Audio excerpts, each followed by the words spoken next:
GS by Anu sir channel में आपका स्वागत है। और आज का टॉपिक है आपका भाग दो सिटीजन, किसके बारे में बात करनी है?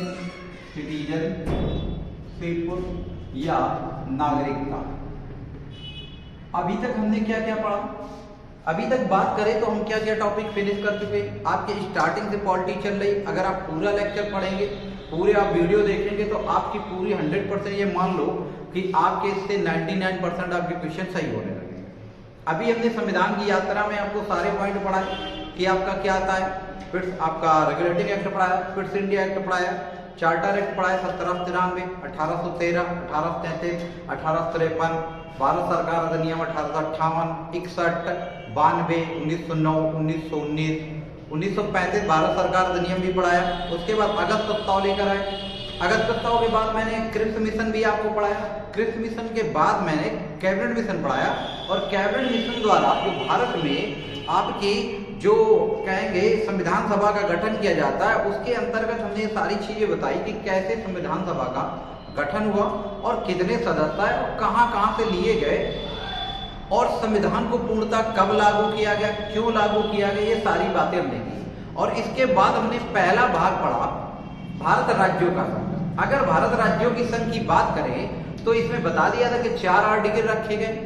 अब इसको पढ़ने के बाद यहाँ पे देखा जाए तो अगला टॉपिक आता है भाग 2, जिसको नागरिकता के नाम से जानते हैं। अगर नागरिकता की बात करें तो भारतीय संविधान को बोला जाता है कि लिखित संविधान है, दुनिया का सबसे विस्तृत है लिखित संविधान। तो यह लिखित संविधान की बात करें तो भारत का संविधान एक प्रकार का जीरोक्स है, सूचीबद्ध तरीके से लिखा गया है। आप देखें तो पहले क्या आता है, राज्यों का संघ, फिर राज्य होंगे तो उसमें निवास कौन करेंगे, लोग, तो लोगों के लिए नागरिकता का प्रावधान किया गया। नागरिक होंगे तो उनके विकास के लिए क्या आने चाहिए, अधिकार की बात की गई, फंडामेंटल राइट्स जोड़े गए। अब अधिकार दिए गए तो राज्य का भी कर्तव्य दिया गया, उनके लिए डीपीएस भी जोड़ दिया गया। फिर लोगों के लिए कर्तव्य जोड़े गए, क्या उनके का, और फिर उसके बाद कहेंगे संसदीय प्रणाली की शुरुआत होती है। तो यहाँ से भारतीय संविधान के बारे में बात क्लियर होती है कि भारतीय संविधान लिखित संविधान है और दुनिया का सबसे विस्तृत संविधान है। तो यहाँ तक टॉपिक हमने पढ़ लिए थे कि भाग 1 राज्यों का संघ की बात करता है। इसमें कल बताया था कि 28 राज्य व 8 केंद्र प्रदेश आते। अनुच्छेद 2 में कहा था विदेशी राज्य को शामिल की बात कर रहा है। अनुच्छेद 3 आपके भारतीय राज्य की बात कर रहा था। और अनुच्छेद 4 के बारे में बताया था कि अनुच्छेद 2 और 3 में जो संशोधन होते हैं दोस्तों, वो अनुच्छेद 368 के तहत नहीं माने जाते। तो यहाँ संविधान संशोधन भी अन्य टॉपिक समाप्त कर दिया था। और कई सारे पॉइंट आपको विवाद बताए गए, जैसे 24वां संविधान संशोधन 1970 द्वारा राष्ट्रपति को बांध दिया गया कि संविधान संशोधन अगर कोई विधेयक आता है तो राष्ट्रपति अनिवार्य रूप से अपनी स्वीकृति देगा। दोस्तों यहाँ तक बात क्लियर हो गई हो तो आज हम अगला टॉपिक शुरू करने जा रहे हैं, जिसे नागरिकता कहते हैं। कि नागरिकता के क्या प्रावधान किए गए, कितने बार संशोधन हुए, किसे नागरिक बोला गया, किसे नागरिकता की परिभाषा दीजिए, तो इन सब चीजों की बात करते हैं। तो पहला पॉइंट अगर देखा जाए, नागरिक की बात करें तो नागरिक क्या होता है, तो यहाँ बात करें कि जो पहला पॉइंट जोड़ा गया है कि नागरिकता संबंधी प्रावधान हमने ब्रिटेन से लिया है। याद रखना कि नागरिकता का प्रावधान कहां से किया गया, ब्रिटेन से किया। हमने दुनिया के 60 देशों के संविधान को पढ़ा और हर देशों से कुछ ना कुछ लिया। तो यहाँ पे हम बात कर रहे हैं ब्रिटेन से। तो ब्रिटेन से हमने क्या लिया है, नागरिकता का प्रावधान किया गया। अब भारत में नागरिकता के जब प्रावधान ब्रिटेन से लिया गया तो अब यहाँ बात आती है कि नागरिकता यहाँ पर कैसी है। तो आप याद रखना ब्रिटेन में एकल नागरिकता का प्रावधान किया गया। दोस्तों ये सारी पॉइंट आपको नोट करना है कि भारत में कैसी नागरिकता है, तो कहेंगे भारत में एकल नागरिकता का प्रावधान किया गया। अब आप लोगों के दोस्तों दिमाग में बात आती होगी कि एकल नागरिकता के ही क्यों प्रावधान किया गया। ऐसे हमारे विधि शास्त्रियों के दिमाग में क्या आया कि भारत में एकल नागरिकता होनी चाहिए। तो इसके पीछे बहुत सारे रीजन हैं। कहा जाता है एकल नागरिकता इसलिए भारत में प्रावधान लाया गया कि भारत की एकता, अखंडता, प्रभुता, रक्षा, सुरक्षा को बनाए रखने के लिए यहाँ पर एकल नागरिकता को लागू किया गया। याद रखना कि भारतीय संविधान में हमारे पॉलिटी में एकल सभ्यता जो नागरिकता वो कहां से ली जाती है, ब्रिटेन से ली जाती है। और एकल नागरिकता क्यों ली गई, क्योंकि हमें एकता, अखंडता और संप्रभुता को बढ़ावा देना था। दोस्तों यहाँ तक बात समझ में आ गई। अब एकल नागरिकता और दोहरी नागरिकता की बात करें तो आप कमेंट के माध्यम से जल्दी बताइए कि किन देशों में, कुछ देशों के आप नाम बताइए जहां पर डुअल सिटीजनशिप है। जल्दी कमेंट करके बताइए और सेशन को शेयर भी कर दीजिए। तुरंत आप क्वेश्चन का जवाब दीजिए कि एकल नागरिकता जो इंडिया में है, ब्रिटेन में है, इसके अलावा और कौन से देश हैं जहां पर दोहरी नागरिकता है। तो यहाँ पर दोहरी नागरिकता की बात करें तो कहने का मतलब दो प्रकार की नागरिकता, कि वहां पर राज्य की नागरिकता अलग से हो और केंद्र की नागरिकता अलग से हो। ये कौन सी कहलाती है? डुअल सिटीजनशिप या दोहरी नागरिकता कहलाती है। दोस्तों कमेंट करके जल्दी से बताइए दोहरी नागरिकता का प्रावधान कहां कहां है। तो अब यहाँ पे बात करते हैं कि एकल नागरिकता ही क्यों नहीं। अब भारत में एकल नागरिकता के लिए देखो बहुत सारी, जब इंडिया अब बात करते हैं, अगर प्रेजेंट टाइम की बात करें, तब भारत में जब एकल नागरिकता है तो हमें बहुत सारी प्रॉब्लम फेस करनी पड़ती है। बहुत सारी ऐसी विभिन्नताएं दिखती हैं जहां से ये बात सिद्ध हो जाती है कि अगर भारत में डुअल सिटीजनशिप होती तो इसका रिजल्ट कुछ और होता, कई सारी प्रॉब्लम क्रिएट होती। शायद दोस्तों आपको पता होगा कुछ साल पहले आपके उत्तर में कहेंगे, आपके उत्तराखंड में बाढ़ आती है, भूस्खलन होता है, पानी बाढ़ आ जाती है, तो उससे क्या होता है कि बहुत सारे लोग उसमें क्या होते हैं, क्षत विक्षत होते हैं, बहुत सारी धरोहर नष्ट होती है, हमारी संपत्ति नष्ट होती है। इसके बचाव कार्य के लिए हर स्टेट के राहत कर्मी भेजे जाते हैं। अच्छे से सुन लो दोस्तों, हर स्टेट के राहत कर्मी जब वहां जाते हैं, तो जब राहत कर्मी वहां पहुंचते हैं तो वहां पर ये चल रहा था कि लोग देख देख के उनकी मदद कर रहे हैं। अगर उत्तर भारत का है, अरे जरा सा गोरा हुआ तो ये भाई उत्तर प्रदेश का है, उत्तर भारत का है, हमें भैया अखिलेश भैया ने भेजा है, ये लोग बिस्लरी के बोतल उसको निकाल लिया। और थोड़ा सा भी काला सांवला हुआ तो अच्छा ये दक्षिण भारत का, तुम रुको दूसरे को देखते हैं पहले। तो यहाँ पर कहने का मतलब उत्तर भारत में और दक्षिण भारत में इतनी सारी विभिन्नताएं हैं। जब भारत में एकल नागरिकता का भाव, कहने का मतलब उस राहत कर्मी जो गए वो ये पूछ पूछ के उनकी मदद कर रहे हैं कि आप किस स्टेट से हैं। आप सोच के देखो, अगर यहाँ पर दोहरी नागरिकता होती तो जो राहत कर्मी जाते वो पूछते भैया आप कहाँ से हो, बोलते तमिलनाडु। अच्छा ये काला है तमिलनाडु से, ये गोरा है उत्तर का होगा, अर्थात तुम रुको पहले इसको देखते, पहले उसको धक्का और मार देते कि तुम जाओ पहले अपने आदमी बचाएंगे। तो ये सारी प्रॉब्लम फेस करते हैं। और भी आपने बहुत सारे एग्जाम्पल देखे होंगे कि आप गुजरात महाराष्ट्र की बात करें कि अगर यहाँ कोई यूपी का जॉब करने जाता है तो लोग उनको मार मार के भगा देते। अभी भी एक कुछ दिन के पहले का एक प्रकरण है कि ऐसा महाराष्ट्र में देखने को मिल रहा था कि भगाया जा रहा था। आप साउथ इंडिया चले जाओ, साउथ इंडिया में अगर हिंदी बोल रहे हो तो लोगों को लगता है कि मेरे समाज का नहीं है, इसकी भाषा अलग है, दौड़ा लेते हैं। तो ये क्यों देखने को मिल रहा है? जब भारत में एकल नागरिकता है तब इतने सारे फैक्टर हमारे सामने आते हैं। तो कहीं दोहरी नागरिकता का फैक्टर होता तो आप कल्पना कर सकते हैं कि इंडिया की स्थिति कैसी है। दोस्तों अगर यहां तक बात समझ में आ गई हो तो थंब कीजिए। तो यहां से हमने क्या कहा कि भारत में एकल नागरिकता का प्रावधान है और कहां से लिया गया? ब्रिटेन से लिया गया। दूसरे पॉइंट की बात करें कि नागरिकता, जो नागरिकता है हमारे संविधान में कहेंगे पॉलिटी में नागरिकता की परिभाषा, आपको याद रखना है कि भारतीय संविधान में नागरिकता की परिभाषा कहीं भी नहीं दी गई है। मोस्ट इंपॉर्टेंट, अगर पूछे कि नागरिकता का प्रावधान कहां किया गया तो आप कहेंगे भाग 2 में किया गया। कितने अनुच्छेद आते हैं तो कहेंगे अनुच्छेद 5 से 11 तक आपकी नागरिकता का प्रावधान किया गया। लेकिन क्या नागरिकता का प्रावधान तो किया गया, लेकिन नागरिकता की परिभाषा क्या दी गई है कि नागरिक कौन होंगे? तो कहेंगे भारतीय संविधान में नागरिकता की परिभाषा कहीं नहीं दी गई है। वैसे अगर देखा जाए तो नागरिक किसको बोलते हैं? वह व्यक्ति जो भारतीय राज्य क्षेत्र में जन्म लेता है, भारतीय राज्य क्षेत्र में जन्म लेता है, उसे समय समय पर सरकार द्वारा या राज्य द्वारा कुछ अधिकार व कुछ कर्तव्य सौंपे जाते हैं। उन व्यक्तियों को क्या कहा जाता है? नागरिक कहा जाता है। तो दोबारा सुन लो, नागरिक अगर पूछा जाए तो कौन है? वह व्यक्ति जो भारतीय राज्य क्षेत्र में जन्म लेते हैं और उन्हें संविधान के अनुसार समय समय पर कुछ अधिकार व कुछ कर्तव्य सौंपे जाते हैं, वो व्यक्ति क्या कहलाते? नागरिक कहलाते हैं। तो यहां तक चीज क्लियर हो गई। तो नागरिकता की परिभाषा भारतीय संविधान में कहीं भी नहीं दी गई। आगे बात करें कि नागरिकता अधिनियम जो लाया गया, आपको याद रखना 26 नवंबर 1949 को नागरिकता संबंधी प्रावधान को लागू कर दिया गया। दोस्तों याद रखना 26 नवंबर 1949 को नागरिकता संबंधी प्रावधान को लागू कर दिया गया। ऐसा क्यों है दोस्तों? हमारा संविधान की बात करें तो 1947 में देश आजाद हो जाता है। हम लोगों ने कल्पना की थी कि 1950 तक हम आजाद हो जाएंगे और आजाद होंगे और उसी दिन अपना संविधान भी लागू करेंगे। लेकिन हमें आजादी 1947 में ही मिल जाती है, लेकिन हमारा संविधान बनने में 2 वर्ष 11 माह 18 दिन का समय लग गया। दोस्तों 2 वर्ष 11 माह 18 दिन का समय लग गया। अब यहाँ समझ सकते हो कि 2 वर्ष 11 माह 18 दिन का संविधान एक बहुत लॉन्ग टर्म का होता है और बहुत सारे विधि शास्त्रियों ने इसका विरोध भी किया, इसको टिप्पणी के रूप में आलोचना भी की है कि ये समय की बर्बादी रही। तो 2 वर्ष 11 माह 18 दिन का जब समय लगा तो कहा जाता है कि ये जो समय निकल कर आ रहा था, इस वजह से कहा गया कि जो हमने पहला संविधान स्वाधीनता दिवस 1930 में कहा जाता है, रावी नदी के तट पे अपना जो झंडा फहराया था, 2 जनवरी 1930 को इसे प्रमाणित करवा लिया जाता है। और लगातार इस दिन हम क्या मनाते आ रहे थे, 26 जनवरी को स्वाधीनता दिवस मनाते आ रहे। तो इस डेट को, इस तारीख को यादगार बनाने के लिए हमने पूरा संविधान कब लागू किया, 26 जनवरी 1950। दोस्तों यहां तक बात अगर क्लियर हो रही है तो आगे बात करें। अब यहां पर क्या हुआ कि जब संविधान बन गया तो सबसे पहले कहा जाता कि 15 अनुच्छेद इस दिन लागू कर दिए गए। उनमें कुछ अनुच्छेद आपके भाग 2 के नागरिकता संबंधी प्रावधान थे। तो हमने इसी वजह से बोला कि 26 नवंबर 1949 को नागरिकता संबंधी प्रावधान किए गए। सॉरी, अब यहाँ पे बात करते हैं आगे कि नागरिकता संबंधी प्रावधान 26 नवंबर 1949 को किए जाते हैं। अगर कहें पहली बार नागरिकता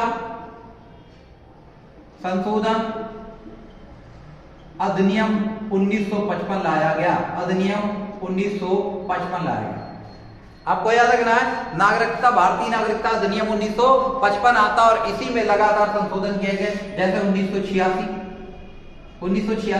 1986 की बात करें तो 1995, 1986 के बाद कौन आ रहा है, 1992, सॉरी कौन आ रहा है, 1992, 2003,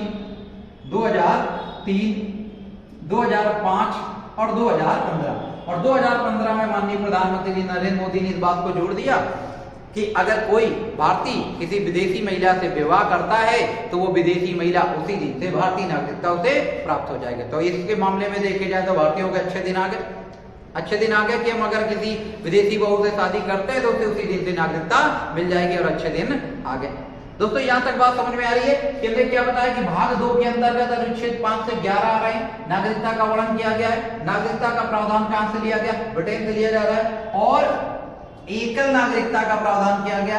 नागरिकता की परिभाषा भारतीय संविधान में कहीं नहीं दी है और 26 नवंबर 1949 को नागरिकता प्रावधान लागू कर दिया गया और यह अनुच्छेद लागू हो गए। नागरिकता संशोधन भारतीय नागरिक अधिनियम जो है 1955 में लाया जाता है, ऐसा लिख सकते हैं। भारतीय नागरिक अधिनियम 1955 में कौन सा संशोधन किया, 1986, फिर 1992, 2003, 2005 और 2015।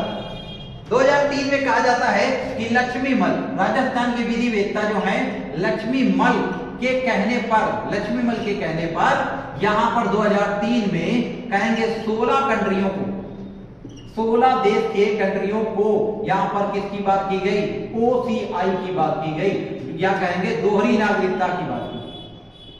किसकी बात की गई है, डुअल सिटीजनशिप की बात की गई। अगर यहां पर कहें 31 अक्टूबर 2019 के पहले जाएं तो कहेंगे अपवाद के रूप में आपका जम्मू कश्मीर था, जहां जम्मू कश्मीर में नागरिकता कैसी थी, दोहरी नागरिकता थी और नागरिकता संबंधी कानून बनाने का वहां के विधानमंडल को था।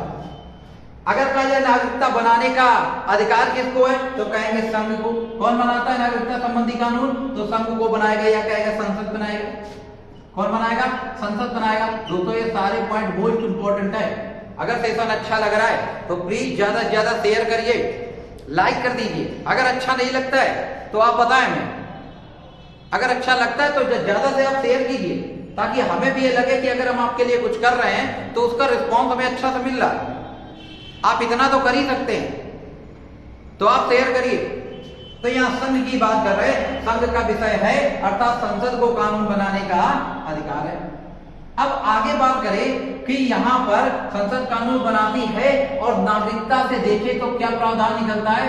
नागरिकता की बात करें तो सबसे पहले नागरिकता की जो परिभाषा दी गई है वो अरस्तु के द्वारा दी गई। दोस्तों आपको याद रखना है कि नागरिकता की परिभाषा किसने दी थी, अरस्तु ने दी थी। नागरिकता की परिभाषा में अरस्तु ने क्या कहा कि यहाँ पर कहा ये यूनान के रहने वाले, इन्होंने नागरिक को परिभाषित किया है। कैसे परिभाषित किया है कि यूनान में 4 तरीके के लोग रह रहे हैं। एक आपका नागरिक है, एक आपका विदेशी नागरिक है, विदेशी नागरिक है, और तीसरा यहां पर स्त्रियां रह रही हैं, और चौथा दास रहते हैं। कौन रहते हैं? दास रहते हैं। सारे पॉइंट नोट कर लेंगे कि यहां पर अरस्तु को पॉलिटिक्स का जनक माना जाता है, जीव विज्ञान का जनक माना जाता है, दर्शन शास्त्र का जनक माना जाता है, मनोविज्ञान का जनक माना जाता है। जितना भी है ये आपका अरस्तु को बोला गया है। तो यहाँ पर अरस्तु जो यूनान को एक महान व्यक्तियों के श्रेणी में मानते रहे हैं, आज भी यूनानी अपने आप को मानते हैं। तो यहाँ पे बात करें तो यूनान में क्या बताया गया कि 4 प्रकार के लोग रहते हैं। इन लोगों की बात की कि नागरिक कौन है? विदेशी नागरिक वो हैं जिन्हें सामाजिक क्षेत्र में, क्या बोला उसने, कि केवल जिसको सामाजिक क्षेत्र में भाग लेने का अधिकार हो वो विदेशी नागरिक कहलाता है। यहां पर नागरिक किसको बोला? कि वो व्यक्ति जिसे सिविल एवं राजनीतिक दोनों अधिकार प्राप्त हो, सिविल एवं राजनीतिक दोनों अधिकार प्राप्त हो, वो आपका नागरिक कहलाएगा। बात अच्छे से समझ में आ रही है कि नागरिकता की परिभाषा सर्वप्रथम किसने दी है? तो अरस्तु ने दी। अरस्तु के आधार पर 4 प्रकार के लोग रहते हैं। एक नागरिक होता है, एक विदेशी नागरिक, स्त्रियां और दास। यहां पर कहेंगे अरस्तु ने स्त्रियों को नागरिक नहीं माना है, ना तो उसने दास को माना है। उसने कहा, उसने समर्थन इस बात का किया है कि दास होने जरूरी है। दोस्तों यहां तक बात समझ में आ रही है? क्या बोला? कि दास होने जरूरी है, क्योंकि अगर दास होंगे तो उसका जो मालिक है वो दूसरे काम कर सकेगा, विधि बनाने में काम करेगा, लोगों के कल्याण में काम करेगा। और कहा गया कि निकृष्टों के ऊपर हमेशा उत्कृष्टों का शासन होता है, इसलिए दास होने जरूरी है। ये कौन समर्थन करता है? कहेंगे आपका अरस्तु कर रहा है। तो यहाँ अरस्तु के अनुसार दास होने जरूरी है। और यहाँ पर दास की बात करें तो 1833 में लॉर्ड विलियम बेंटिंक के द्वारा अधिनियम लाया जाता है, और भारत में 1843 में पूर्णतः दास प्रथा समाप्त हो जाती है। दोस्तों अच्छे से नोट कर लो कि दास प्रथा के लिए एक्ट कौन लेके आया? तो एक्ट लेके आता है आपका लॉर्ड विलियम बेंटिंक, और 1833 में ये अधिनियम आया, और 1843 में कहेंगे पूर्णतः दास प्रथा समाप्त हो गई। तो यहां तक दोस्तों बात समझ में आई कि अरस्तु ने नागरिकता की परिभाषा दी है। इस परिभाषा के आधार पर नागरिक वो है जिसे सिविल एवं राजनीतिक अधिकार प्राप्त हो, विदेशी नागरिक वो है जिसे केवल सामाजिक क्षेत्र में भाग लेने का अधिकार हो। अब दोस्तों आगे बात करते हैं।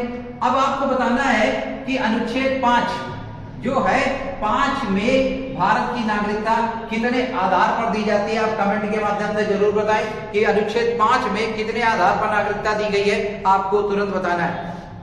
तो यहां पर नागरिकता की बात हो गई। अब बात करें कि नागरिक भी 2 तरीके के होते हैं। नागरिक भी 2 तरीके के होते हैं। एक नागरिक कौन होता है? जिसे बोलते हैं नागरिक, क्या कहेंगे, देसी नागरिक। एक कौन हो जाएगा? विदेशी। विदेशी कौन होगा? एलियन या फॉरेनर।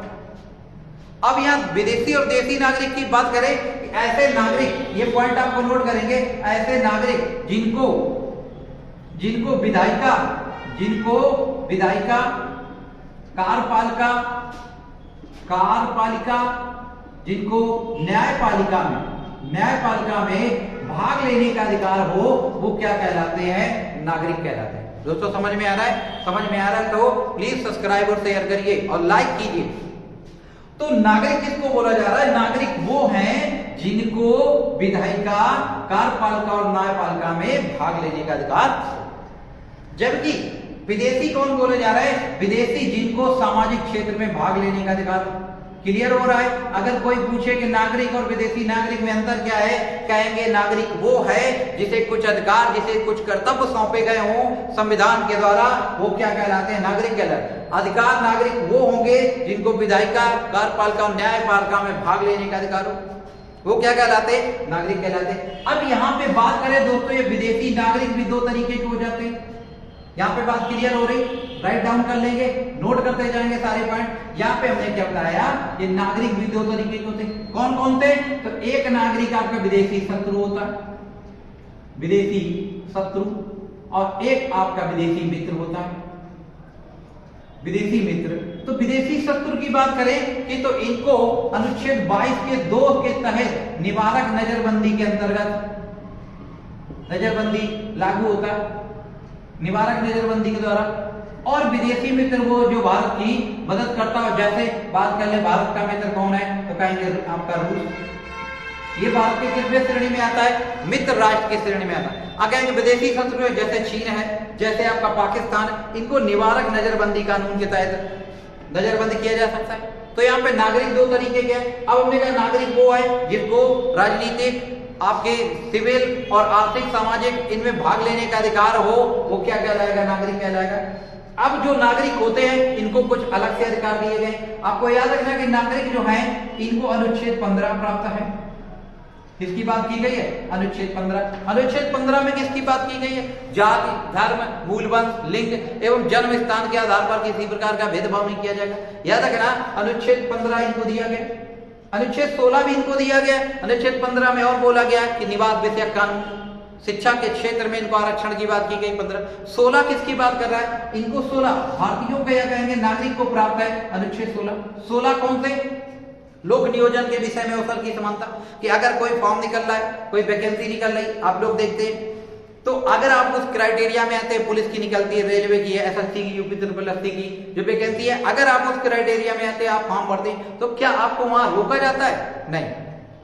लेकिन विदेशियों को यह अधिकार नहीं प्राप्त है कि अगर भारत में किसी प्रकार का रोजगार का सृजन हो रहा है तो सबसे पहले उन नागरिकों को दिया जाएगा जो वहां के नागरिक हैं। तो 15 और 16 हो गए। साथ ही साथ 19, आपको याद रखना है 19 किसको मिलता है? नागरिकों के। 19 के अंतर्गत क्या बोला है? वाक्य में व्यक्तिगत स्वतंत्रता, फ्रीडम की बात कर रहा है। दूसरा, सम्मेलन करने की स्वतंत्रता। तीसरी किसकी बात कर रहा है? आपके संघ बनाने की स्वतंत्रता।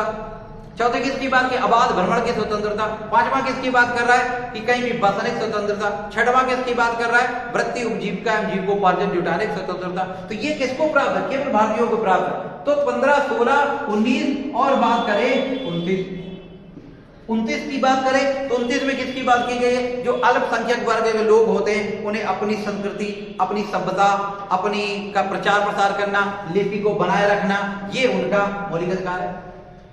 यही मौलिक अधिकार। और इनको कौन सा दिया गया है? फीस के अंतर्गत दिया गया। धार्मिक संस्थाएं स्थापित कर सकते हैं। इन्हें राज्य द्वारा किसी प्रकार की मदद करते समय किसी प्रकार का भेदभाव नहीं किया जाएगा। ये सिर्फ किसे प्राप्त है? ये आपके भारतीयों को प्राप्त है। और कौन सा प्राप्त है? आर्टिकल 51 के क्या? ये भी किसे प्राप्त है? भारतीयों को प्राप्त है। तो आपसे इन आर्टिकल के अलावा जब भी पूछे थे तो कौन से आर्टिकल आपके विदेशियों को भी प्राप्त है और भारतीयों को प्राप्त है, तो इसके अलावा जो भी अनुच्छेद हो आप टिक करेंगे। ऐसा भी क्वेश्चन बन जाता है, आपका प्रश्न पूछ लेगा कि कौन से मौलिक अधिकार सिर्फ विदेशियों को, भारतीयों को प्राप्त है, विदेशियों को नहीं प्राप्त है। तो अगर आप याद रखेंगे 15, 16, 19, 29, 30 और 51 का, तो ये सिर्फ भारतीयों को या कहेंगे नागरिकों को प्राप्त है। ठीक है दोस्तों, यहां तक बात क्लियर हो गई। अब आगे बात करते हैं। यहां तक अगर बात क्लियर हो गई तो आगे बढ़ रहे। अब देखा जाए तो यहां पर दो तरीके के लोग रहते हैं। कैसे? दो तरीके के लोग रहते हैं। एक आप नाम सुनते हैं अप्रवासी भारतीय। दो तरीकों के भारतीयों के नाम सुनते होंगे, अप्रवासी भारतीय, और एक वर्ड आता है भारतीय मूल। भारतीय मूल या मूलवंशी। मूलवंशी। अब इसका मतलब क्या है? इसको समझ। अप्रवासी भारतीय कौन बोलते हैं? कि वो व्यक्ति जो दूसरे देश में रहकर किसी अपने उद्देश्य के लिए गए, जैसे शिक्षा ग्रहण करने जा रहे हैं, व्यापार करने जा रहे हैं, घूमने जा रहे हैं, और 183 दिन से अधिक रह लेते हैं, वो व्यक्ति क्या बन जाते हैं? आपके अप्रवासी भारतीय, एनआरआई कहलाने लगते हैं। क्या कहलाए जाते हैं? एनआरआई। आपके एनआरआई बोला जाता है नॉन रेजिडेंट इंडियन। क्या बोलते हैं? अप्रवासी भारतीय, नॉन रेजिडेंट इंडियन बोला है। भारतीय मूल के व्यक्ति कौन होते हैं? वो व्यक्ति जिनके दादा दादी, मतलब वो व्यक्ति जिसने अपनी नागरिकता दूसरे देश के ले रखी है, लेकिन उनके नाना नानी, माता पिता या दादा दादी में कोई भारतीय क्षेत्र में जन्मा है, तो उनको क्या बोला जाता है? भारतीय मूल के व्यक्ति बोला जाता है। और इन लोगों को भी भारत में नागरिकता देने का प्रावधान है कि किस प्रावधान से इनको दिया जाएगा? जन्म के आधार पर, कि वंशागत के आधार पर, या पंजीकरण के माध्यम से नागरिकता देने का प्रावधान है। तो यहां तक बात समझ में आई। अब बात करते हैं कि आगे देखें कि आपके यहां पर दो चीजें बात करते हैं कि 2005 में कहेंगे, 2003 में लक्ष्मीमल कहने के आधार, लक्ष्मीमल सिंघवी के कहने पर कहेंगे OCI ओवरसीज सिटीजनशिप लागू की गई। समुद्र पार नागरिक तो इनके लिए क्या बोला गया, कहा गया कि 16 देशों के लोगों को दोहरी नागरिकता देने का प्रावधान किया गया है, जो सामाजिक क्षेत्र में, जो किस क्षेत्र में, जो सामाजिक क्षेत्र में भाग लेंगे, आर्थिक क्षेत्र में भाग ले सकते हैं। दोस्तों यहां तक बात समझ में आ रही है? ऐसे व्यक्तियों को, ऐसे लोगों को क्या बोला गया है, नागरिकता, ऐसे लोगों को नागरिक बोला गया है। दोस्तों अगर वीडियो अच्छा लगा, क्योंकि ये टॉपिक बड़ा है, आपको ये कई दिन आपके 2-3 लेक्चर आएंगे, तो आज छोटे छोटे टॉपिक होंगे, तो आप ज्यादा सही समझ सकते हैं। और जो टॉपिक कंप्लीट हो गए आप उनको बैक जाकर आप वीडियो देखिए, कंप्लीट करिए, आपको अच्छा रिस्पॉन्स मिलेगा, और डेली रिवाइज करिए। तो यहां तक आज हमने सिर्फ नागरिकता के बारे में बात की है, और इसके आगे कल का जो लेक्चर रहेगा उस लेक्चर में हम आर्टिकल के बारे में पढ़ेंगे, और किस आधार पर भारत में नागरिकता दी जाती है, कि अब वर्तमान 1955 के आधार पर कितने प्रकार से नागरिकता दी जा रही, क्या क्या इसमें बदलाव हुए, इन सारे चीजों का अध्ययन करेंगे और अच्छे से पढ़ेंगे। तो यहां तक आज वीडियो रखते हैं, और यहां तक आज क्लास रखते हैं, और आप जो क्वेश्चन पूछे जाते हैं ये आप थंब के माध्यम से जरूर बताया करिए, ठीक है। तो आज क्लास यहीं समाप्त करते हैं। धन्यवाद।